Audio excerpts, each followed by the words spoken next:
ጤና ይስጥልኝ እንደምን አላችሁ። ዓለም በከፍተኛ ስጋት ውስጥ ውሎ የቆየው የአሜሪካና ኢራን ውጥረት ዛሬ ሌሊት ያልተጠበቀ አቅጣጫ ይዟል። የጦርነት አፋፍ ላይ የነበሩት ሁለቱ ሀገራት ለሁለት ሳምንታት የሚቆይ የተኩስ አቁም ለማድረግ ተስማምተዋል።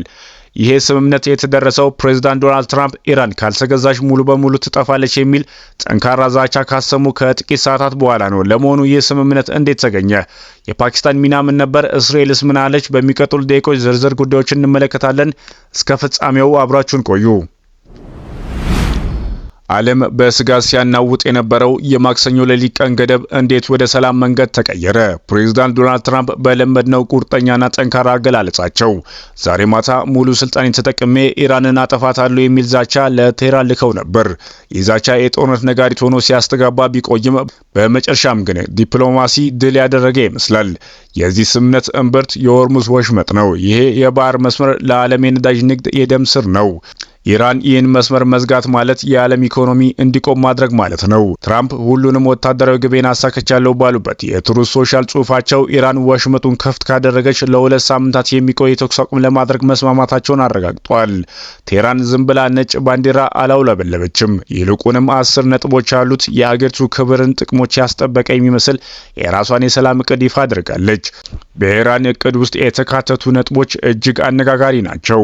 አንደኛውና ዋናው ጥቃቱ በኢራን ምድር ላይ ብቻ ሳይሆን በኢራቅ፣ በሊባኖስና በየመን ያሉ የኢራን ወዳጆች ላይም እንዲቆም መጠየቋ ነው። ይህ የሚያሳየው ኢራን በቀጠናው ያላት ተጽዕኖ ለማስጠበቅ የሄደችበት ርቀትና ያሳያል። ከዚህ ባለፈ ኢራን በኢኮኖሚ ማነቆ ውስጥ የከተታትን ማዕቀቦች እንዲነሱ ሙሉ ቁርጠኝነት ትፈልጋለች። በአሜሪካ ባንኮች የታገደውን በቢሊዮን የሚቆጠር የአገሪቱን ሀብት እንዲለቀቅ እንዲሁም በጦርነት ስለደረሰባት ውድመት ሙሉ የካሳ ክፍያ እንዲፈጸማት ትጠይቃለች። ትልቁና ዓለምን ያስደነገጠው ነጥብ ግን የኒውክሌር ጉዳይ ነው። ኢራን ምንም አይነት የኒውክሌር መሳሪያ እንዲኖራት ላለመፈለግ ሙሉ ቁርጠኛ ትሆናለች የሚል ቃል ሰጥታለች። ይሄ ለአሜሪካና ለእስራኤል ትልቅ የዲፕሎማሲ ስኬት ተደርጎ ሊወሰድ ይችላል። የኢራን ብሔራዊ ደህንነት ምክር ቤት ይህንን ስምምነት የፖለቲካ ድል ሲል ጠርቶታል። ለጊዜው መድፎች ድምጻቸውን አጥፍተዋል። የአሜሪካ ጀቶች ከሰማይ ላይ ወርደዋል። ነገር ግን ይሄ የሁለት ሳምንት የመተፈሻ ጊዜ ወደ ዘላቂ ሰላም ይወስደን ይሆን ወይስ ሁለቱ ወገኖች ለበለጠ ጥቃት ጉልበት እያከማቹ ነው የሚለው ጉዳይ በሚቀጥሉት 14 ቀናት የሚታይ ይሆናል። አሁን ወደዚህ ስምምነት ሞተር ወደ ሆነችው ሀገር እንጓዛለን፣ ወደ ፓኪስታን። ብዙዎች እንዴት ሆነው ብለው ይጠይቃሉ። አሜሪካና ኢራን እንደ ዘይትና ውሃ በማይቀላቀሉበት የትራምፕ ቀን ገደብ ደግሞ እንደ እሳት ቦምብ እየቆጠረ ባለበት ሰዓት ፓኪስታን እንዴት ይህን ተአምር ሊባል የሚችል ስምምነት አመጣች? እንደ ቢቢሲ ምንጮች ዘገባ ከሆነ በእስላማባድ የሚገኙ ዲፕሎማቶች ላለፉት ጥቂት ሳምንታት እንቅልፍ የሚባል ነገር በአይናቸው አልዞረም። በዋይት ሀውስ እና በቴህራን መካከል የመልእክት ተላላኪ በመሆን የሰላም ድልድይ ሲገነቡ ቆይተዋል። ሂደቱ ግን አልጋ በአልጋ አልነበረም። የፓኪስታን የውጭ ጉዳይ ሚኒስትር ኢሻቅ ዳር እንዳሉት እስራኤልና ኢራን ጥቃት በተለዋወጡ ቁጥር ተስፋችን ሊጨልም ጥቂት ቀርቶት ነበር ብለዋል። መልሱ ያለው በግለሰቦች ግንኙነት ላይ ነበር ይላሉ። ፓኪስታን ከጎረቤቷ ኢራን ጋር የወንድማማችነት ታሪካዊ ትስስር አላት። በሌላ በኩል ደግሞ የፓኪስታን ጦር አዛዥ ፊልድ ማርሻል አሲም ሙኒር ከአሜሪካ ፕሬዝዳንት ዶናልድ ትራምፕ ጋር ያላቸው ቅርርብ የሚገርም ነው። ትራምፕ ራሳቸው ሙኒርን የምወዳቸው ፊልድ ማርሻል ሲሉ አሞካሽቷቸዋል። ይሄ በጀነራሎች መካከል ያለ ግላዊ ክብር በሁለቱ ሀገራት መካከል የነበረውን የጥላቻ ግንብ ሰብሮታል። ነገር ግን ፓኪስታን ጥብቅ መሆን በነበረባት ጊዜ አልነበረችም። ኢራን በቅርቡ በሳውዲ አረቢያ ላይ የሰነዘረችው ጥቃት ፓኪስታንን ክፉኛ አስቆጥቶ ነበር። ፊልድ ማርሻል ሙኒር ለኢራን ግልጽ መልእክት ልኮ ነበር። የድርጊታችሁ የሰላም ጥረት ያበላሻል አሏቸው። ይሄ በኢራን ላይ የመጨረሻ ጫና ፈጥሮባቸዋል። ቴህራን የቅርብ ወዳጇ ፓኪስታን ፊቷን ካዞረችባት ብቻዋን እንደምትቀር ትረዳለች። በመጨረሻም ትራምፕ የሰጡት ቀን ገደብ ሊያበቃ ጥቂት ሰዓታት ብቻ ሲቀሩት የፓኪስታን ጠቅላይ ሚኒስትር ሻህባዝ ሻሪፍ በኤክስ ገጻቸው ላይ ይህንን የምስራች አበሰሩ። ዲፕሎማሲ ተጨባጭ ውጤት አምጥቷል አሉ። ሁለቱ ወገኖች በመጪው አርብ በእስላማባድ ለታላቅ የሰላም ድርድር ጋበዟቸው። ይሄ የፓኪስታን ስኬት በዓለም አቀፍ መድረክ ያላትን ተሰሚነት ከፍ አድርጎታል። ይሁን እንጂ አሸማጋዮቹ አሁንም ስጋት አላቸው። ሁኔታው ገና እምነት አልተገነባበትም፣ ሊፈርስም ይችላል በሚል ጥንቃቄ እያደረጉ ነው። ፓኪስታን ሁለቱ ባላንጦች ወደ ጠረጴዛ መጥታለች። አሁን የቀረው ጠረጴዛው ላይ የሚቀመጠው አጀንዳ ነው። አሜሪካና ኢራን በፓኪስታን አሸማጋይነት እጃቸውን ለሰላም ቢዘረጉም ይህ ስምምነት ግን ገና ያልተመለሱ ትልልቅ ጥያቄዎች አዝሏል። በተለይም የእስራኤል አቋም ምንድነው የሚለው ጉዳይ ለቀጠናው ሰላም ወሳኝ ነው። ስምምነቱ ይፋ ከተደረገ ከጥቂት ሰዓታት በኋላ የእስራኤል ጠቅላይ ሚኒስትር ቤንጃሚን ኔታንያሁ መግለጫ ሰጥቷል። ኔታንያሁ የፕሬዝዳንት ትራምፕ ውሳኔ እንደሚደግፉ በግልጽ አስታውቋል።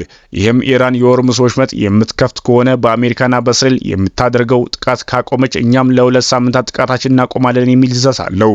ነገር ግን እዚህ ጋር ነው ነገሩ የሚወሳሰበው። ጠቅላይ ሚኒስትር ኔታንያሁ አንድ ትልቅ ግብ አስቀምጧል።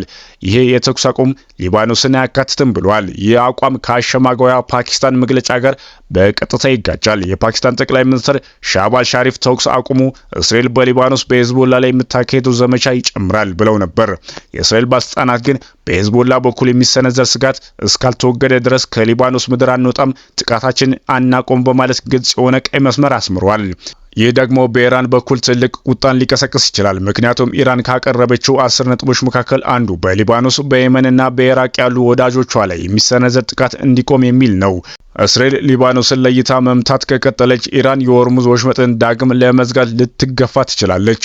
ሌላው የሚገርመው ነጥብ ፕሬዝዳንት ትራምፕ ከኢራን ጋር ለዚህ ስምምነት ሲደራደሩ እስራኤል ምን ያህል ተሳትፎ ነበራት የሚለው ጉዳይ ግልጽ አለመሆኑ ነው። ትራምፕ ሁሉንም ወታደራዊ ግቤን አሳክቻለሁ ሲሉ፣ ኔታንያሁ ደግሞ ገና ስራዬን አልጨረስኩም እያሉ ይመስላል። ይሄ በዋሽንግተንና በቴል አቪቭ መካከል ያለው መጠነኛ የሀሳብ ልዩነት በፓኪስታን በኩል የተገኘው የሰላም ጭላንጭልን መልሶ ሊያጠፋ ይችላል የሚል ስጋት በብዙዎች ዘንድ አሳድሯል። አርብ ዕለት በእስላማባድ በሚደረገው ድርድር ላይ ሊባኖስ የውይይት ዋነኛ አጀንዳ እንደምትሆን ይጠበቃል። ዓለም ከከባድ ጦርነት አፋፍ ላይ ተመልሷል። ለ2 ሳምንታት የሚቆይ የትንፋሽ ጊዜ አግኝታለች። ነገር ግን ይህ ስምምነት ዘላቂ ሰላም ያመጣል ወይስ ለሚቀጥሉት ትልቅ ጥቃት ኃይል ማከማቻ ነው የሚል ጥያቄ አሁንም አየር ላይ ይገኛል። አሁን ላይ ሁሉም አይኖች ወደ ፓኪስታን ዋና ከተማ እስላማባድ አቅንቷል። በመጪው አርብ የሚካሄደው ድርድር የታሪክ ቀጣይ ምዕራፍ ይወስኗል። ቢቢሲ ያነጋገራቸው የፓኪስታን ከፍተኛ ምንጮች እንደሚሉት ከሆነ ግን ድባቡ አሁንም በጣም ጥንቃቄ የተሞላበት ነው። ለምን ቢሉ በአሜሪካና በኢራን መካከል ያለው የቆየ የጥላቻና የጥርጣሬ ግንብ ገና አልፈረሰም ይላሉ። አንደኛዋ እስራኤል ሊባኖስ ውስጥ ጥቃቴን አላቆመም ማለቷ ኢራን ደግሞ ወደ ጦርነት ሊገፋት ይችላል። ሁለተኛው ኢራን የጠየቀችው የካሳ ክፍያና የታገደ ገንዘቡን መልቀቅ በአሜሪካ ኮንግረስ በኩል በቀላሉ ተቀባይነት ላያገኝ ይችላል። ትራምፕ ወታደራዊ ግቤን አሳክቻለሁ ቢሉም የኢራን የኒውክሌር ጉዳይ በአስተማማኝ ሁኔታ ካልተከፈተ ስምምነት በቀናት ውስጥ ሊፈርስ ይችላል። ይሁን እንጂ ይህ ስምምነት ለዓለም አንድ ትልቅ ተስፋ ሰጥቷል። የሆርሙዝ ወሽመጥ ክፍት መሆኑ የነዳጅ ዋጋ እንዲቀንስና የሀገር ኢኮኖሚ እንዳይናጋ ያደርጓል። የፓኪስታን ዲፕሎማሲያዊ ብቃት ደግሞ በጠመንጃ ፈሙዝ የማይፈቱ ችግሮች በጠረጴዛ ዙሪያ መፈታት ይችላል የሚል ትልቅ ትምህርት ሰጥቷል። ፕሬዝዳንት ትራምፕ በሰጡት 14 ቀናት ውስጥ ኢራን በገባችው ቃል መሰረት የኒውክሌር ፍላጎቷን የምታቆም ከሆነ፣ አሜሪካ ማዕቀቦቿን የምታላላ ከሆነ ምናልባትም በመካከለኛው ምስራቅ አዲስ የታሪክ ምዕራፍ ሲከፈት ልናይ እንችላለን። ክብራትና ክብራን፣ ለጊዜው መድፎች ቆሟል። ሰማዩ ከሚሳኤል ጥቃት ነጻ ሆኗል። ነገር ግን ይህ ሰላም ምን ያህል ይዘልቃል? አርብ ዕለት በእስላማባድ የሚደረገው ስብሰባ መልሱን ይዞ ይመጣል።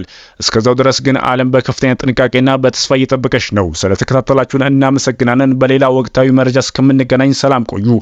ለዚህ ቻናል አዲስ ከሆናችሁ ላይክ፣ ሼር፣ ሰብስክራይብ በማለት ዕለት ዕለት የምንለቃቸው ታማኒና ፈጣን መረጃዎችን ያገኙ።